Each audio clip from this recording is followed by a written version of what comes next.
You are listening to the Ranges Podcast.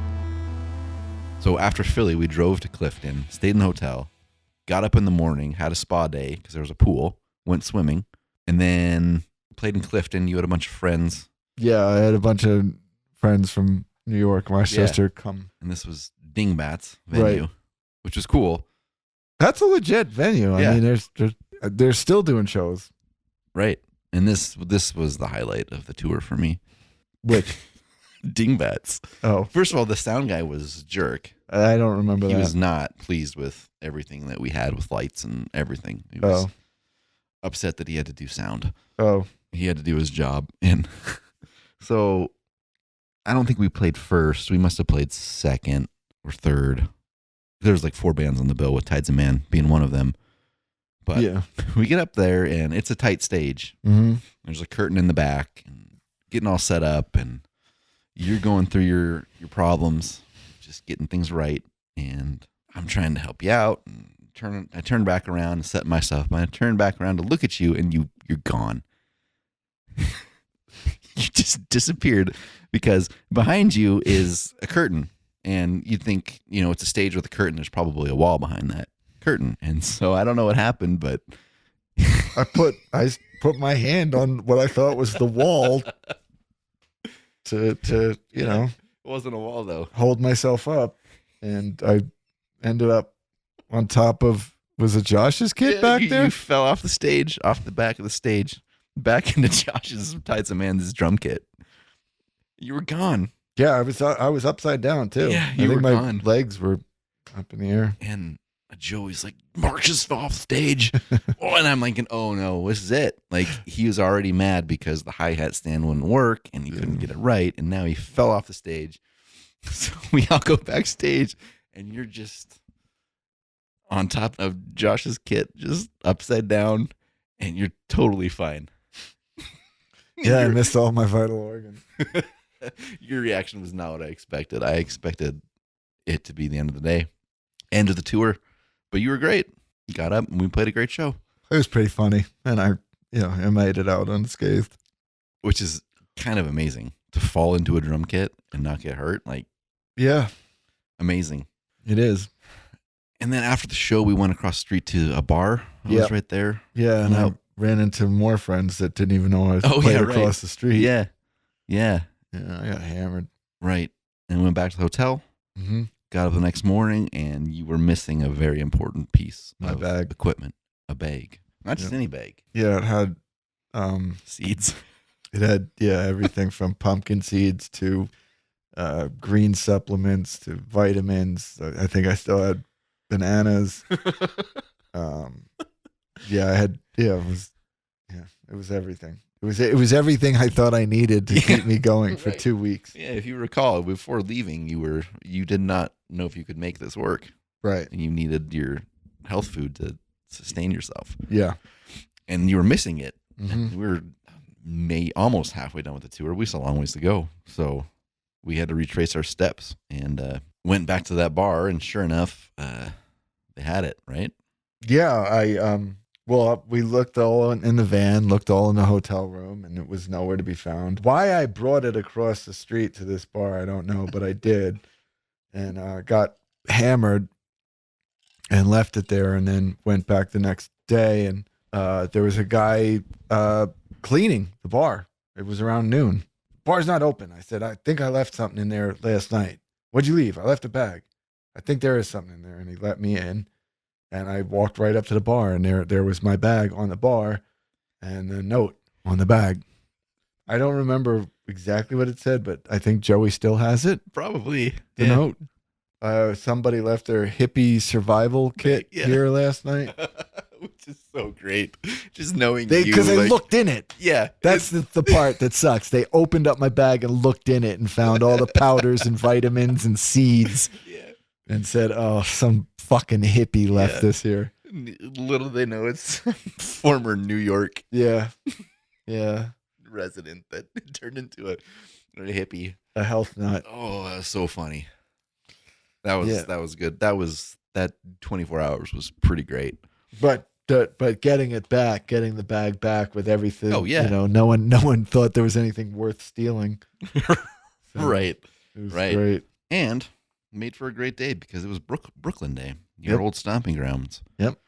We were there early enough. That was kind of the point of driving to Clifton and staying in a hotel close to New York City, just so that we could spend some time. Well, we got there. I remember this vividly, actually. Good. We got there at 2 p.m. Really? to Brooklyn. And we drove right to the front of Gold Sounds, which is in Bushwick. And, we had the van and the trailer, and we drove around the block, and you were able to pull into a spot. Right.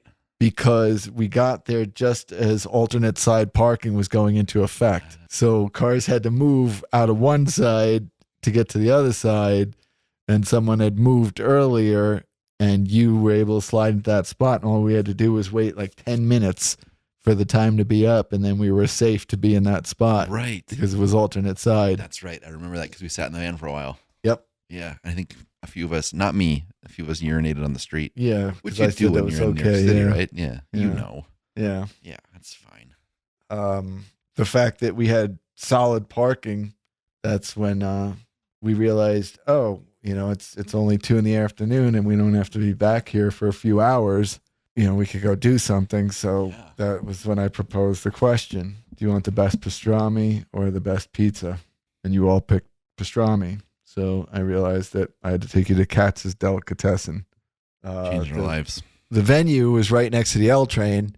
So I also thought, this is great. We could take the L train into Manhattan. I could get off, at First Avenue and then walk these guys over to Avenue A at 14th and walk from 14th down Avenue A to Houston Street. And that would give me a chance to show you guys a 14 block history of my life and the lives of others. You stopped by a friend's apartment, AJ, who's going to join us in Brooklyn this time. Right, yeah. And you buzzed up and he was there, so we got a chance to go up and see what a Brooklyn apartment or a Manhattan apartment looks like. Yeah, I think didn't he yell like, I didn't fucking order any Chinese food?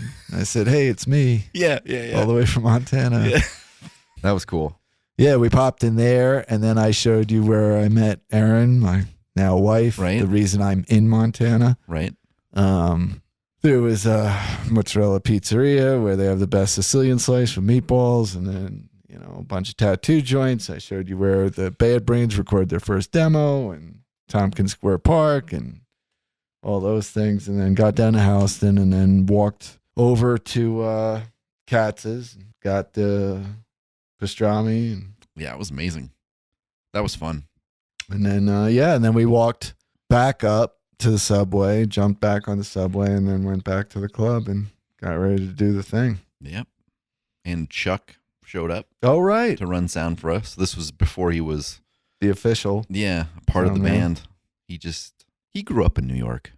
Upstate, yep. Yeah, and so he was visiting his brother or something, and came down to the city with a buddy, I think. Yeah, and then ran sound, which was cool. All your friends showed up, so it was packed. Yep. It was a fun show. Yeah. It was good. Yeah, and then we decided that we would just play the show and hang out for a bit and then drive north. Well, you Burlington. came up to me. I think it was just about 2 a.m. Yeah, and you said, well, I knew that you were hanging out with friends, so I was like, don't worry about helping load out. Like, we'll take care of it. Yeah. We loaded out and we got all ready to go.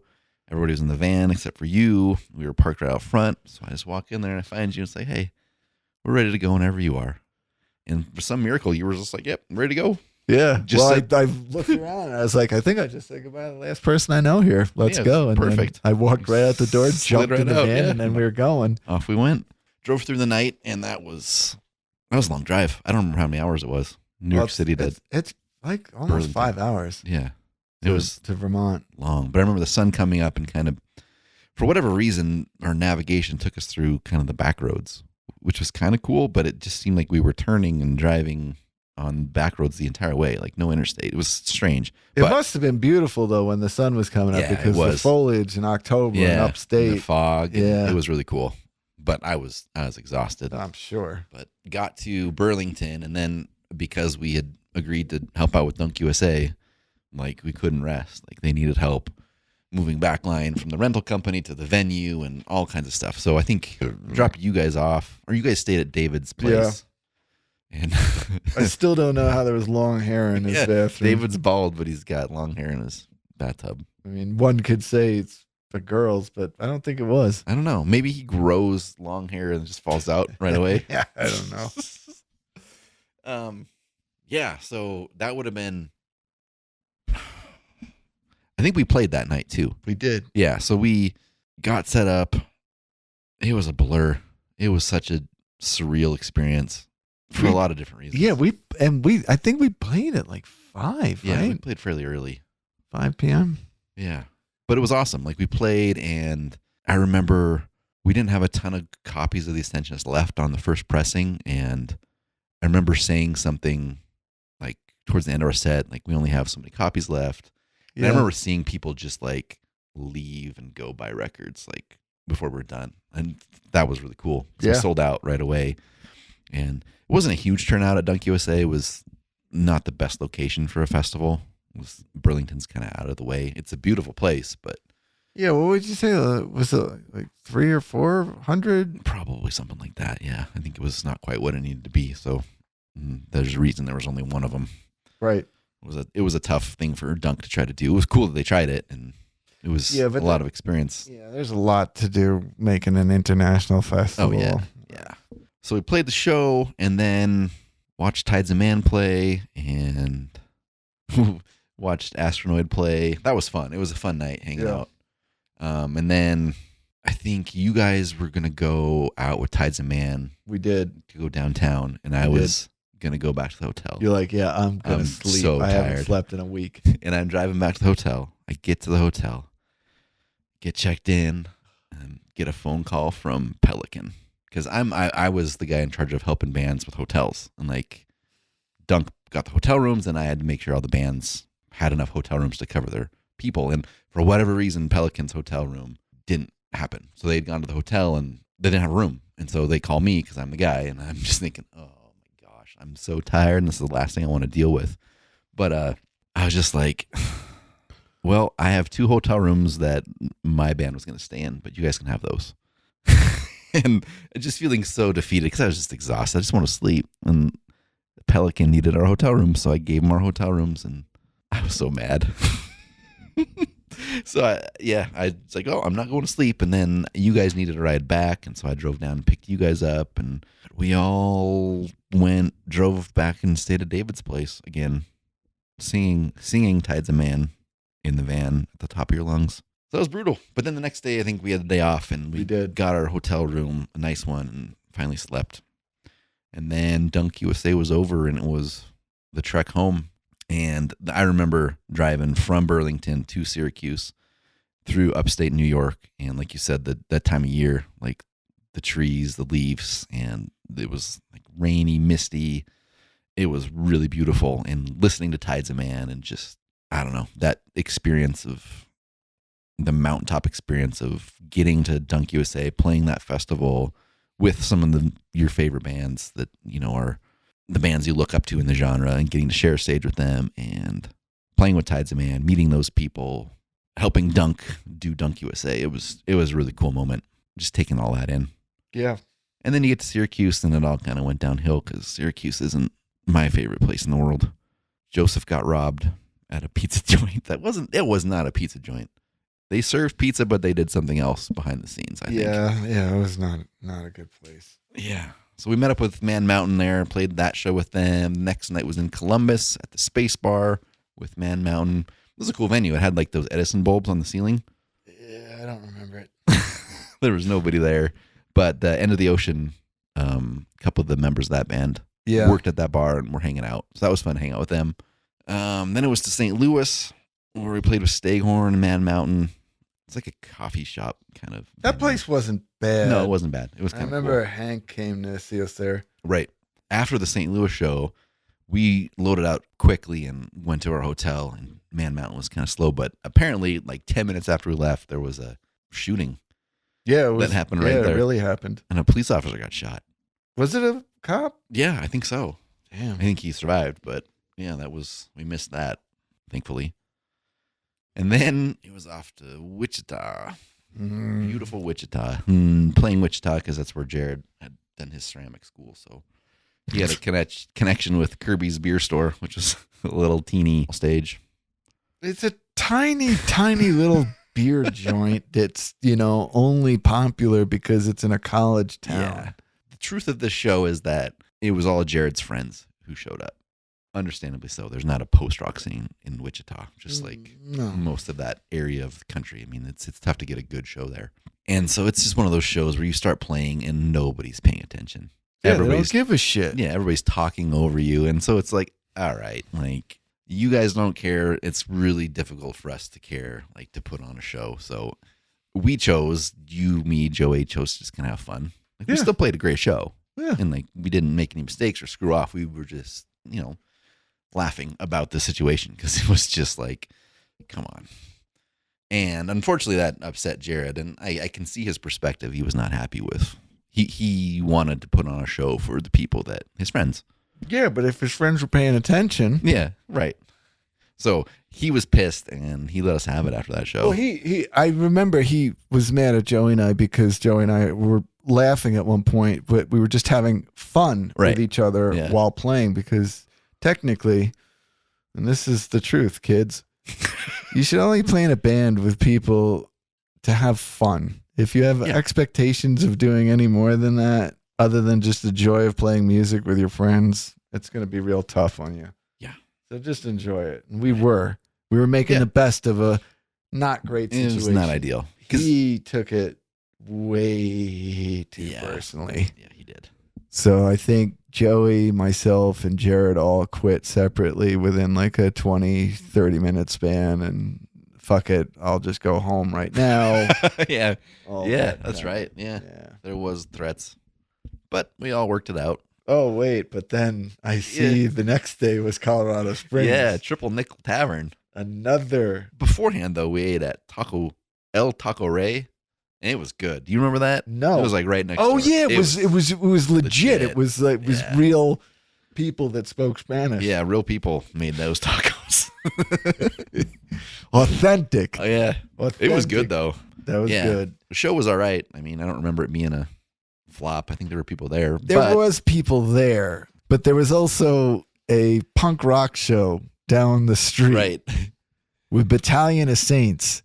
And one of my best friends in the world was not his ex-wife yet, played in Battalion of Saints, Noriko. Right. And she actually showed up at the place that we played after we played. We were actually starting to load out, but a very, very crust punk gentleman. Well, they all came from that show. Right. The gentleman. Crust punk gentleman, would you call him? That's not usually what I call crust punks. Okay. Gentleman is usually not part of it, but all right. They all started loading into this place because I guess one of the owners of the Triple Nickel Tavern, they all flooded into this place, and it got kind of crowded as we were trying to load out. Yeah. Jared was reaching a certain point of being over it again. Yeah. And decided to did he mouth off to the guy or did he actually shove the guy? I think he kind of shoved him. I wasn't there, but I heard he shoved him. And the guy was probably had a foot on both of us. He started chasing Jared down. And I saw that, and I actually ran up and got in between them. And I actually remember I had my hands up and I'm like probably here, and that was only on his chest. And I'm like, dude, he doesn't know what he's doing. He doesn't mean anything by it. We're just trying to get our shit out of here. And you're not trying, And then I remember the bartender that was nice to us all night turned on us. Ooh. He came out from the bar. He's like, stop fucking around in my place. But I'm like, what the fuck is your problem? It's fucking, it got bad. Wow. All right. Other than that, it was great. I was loading the trailer at this point, so I didn't see any of this go down. So I still would, I still like that place. I'm glad. It's so hard when 2 weeks compared to other touring bigger bands, like it's not that much. Like bands will go out for months, but man, for us, like this being our second tour, it's a long time. It was a lot of miles, and you were just so ready to be home at that point, and your expectations for these shows is lowered after playing the festival. Like that was the point we went out there to play the festival, and then coming back was tough. It was. But we made it through. We played Billings the last show of the tour and then drove home. And that was it. And we survived Joseph James, 2 weeks of him. Well, that was added bonus to doing this, was to get 2 weeks with him and to get to know him and to just absolutely fall in love with him. And the fact that we get to see him this summer and do it all over again 8 years later. It's pretty cool. So would you say I made a good choice? Yes, you did. Good. You usually do. I try to. I can't really think of any instances where I go, CJ really screwed this up. Yeah, so that was like quite the year. Thinking of Ethan quitting, finding a new bass player, writing that album, recording the album, first vinyl release, first deluxe edition, getting a song on a massive playlist, touring out to Vermont and back. Starting a really good, long-lasting, to this day relationship with everyone at Dunk. Yeah, yes. And that's, again, the whole Ranges family concept. Like, yeah, I love that about this band. All the people we've met and all the relationships that we've started 10 years ago. If you've enjoyed this podcast, subscribe to the Ranges Patreon to hear more episodes.